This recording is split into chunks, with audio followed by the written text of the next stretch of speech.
గత 5-6 సంవత్సరాల క్రితం నుంచి కూడా మాకు వెటర్నరీ డాక్టర్ కావాలని ప్రతి గ్రామ పంచాయతీలు కానీ ప్రతి అధికారి ఓటు హక్కు అడగడానికి వచ్చినా కానీ ఫిర్యాదు చేసుకుంటాను. కానీ ఏ అధికారి కూడా పట్టించుకోవట్లేదు.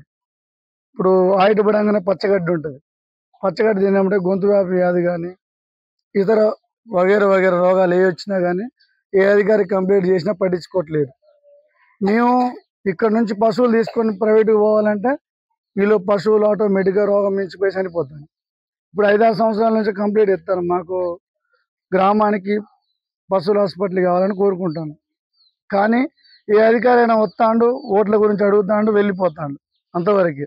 కానీ మా పశువుల హాస్పిటల్ గురించి చెప్తే ఇట్లా వెళ్ళిపోతారు అంతే. దయచేసి మాకు మా ఉప్పేడు గొలం ఒక 5 నుంచి 6 వేల పశువులు ఉంటాయి. గొర్రెలు కానీ గేదెలు కానీ ఉంటాయి. ఈ పశువులన్నింటినీ కూడా మాకు ఒక హాస్పిటల్ కావాలని కోరుకుంటాను. సరైన సమయంలో మాకు ఏ రోగానికి తగ్గ ఆ వ్యాక్సిన్ అందుబాటులో తీసుకొని రావాలి గవర్నమెంట్.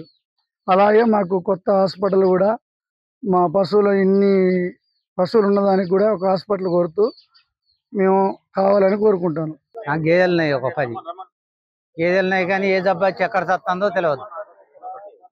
డాక్టర్లు లేవు, ఇక్కడ మందులు లేవు. హాస్పిటల్లో పోవాలంటే 5 కిలోమీటర్లు 10 కిలోమీటర్లు పోవాలి. ఈ గేదెను పట్టుకొని పోతామా పోలేము.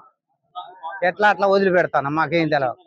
అట్లప్పుడు ఒక 4 వస్తాను, మీకు ఈ డాక్టర్ చెప్పిస్తా, ఇక్కడ హాస్పిటల్ కట్టిస్తా అంటారు. వాళ్ళు గెలిచినాక అలా అటు మీ ఇటు, మా బర్రెలు అట్నే ఉంటాయి, మీ ఇట్నే ఉంటాం. గేదెలు ఇట్లా జబ్బులు వచ్చిపోతాను.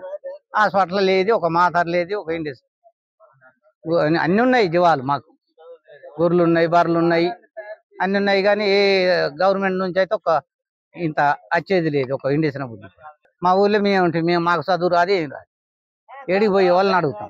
బర్రెలకు జబ్బులు వచ్చినా ఒక డాక్టర్ గారు లేరు, మాకు డాక్టర్ గారు కావాలి, ఎవరు పట్టించుకుంటలేరు. ఏమన్నంటే సిత్తపల్లి రమ్మంటారు.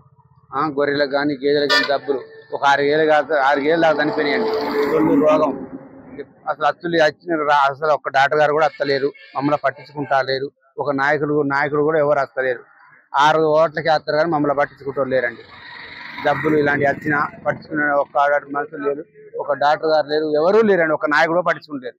డాక్టర్ సొల్లు రోగాలు వస్తాయి, ఒక డాక్టర్ పట్టించుకుంటలేరు. మమ్మల్ని ఆ ఏళ్ళకి అసలు ఓటు చేసుకుంటే అవతల పడతారు, ఎవరు పట్టించుకుంటాను లేదు.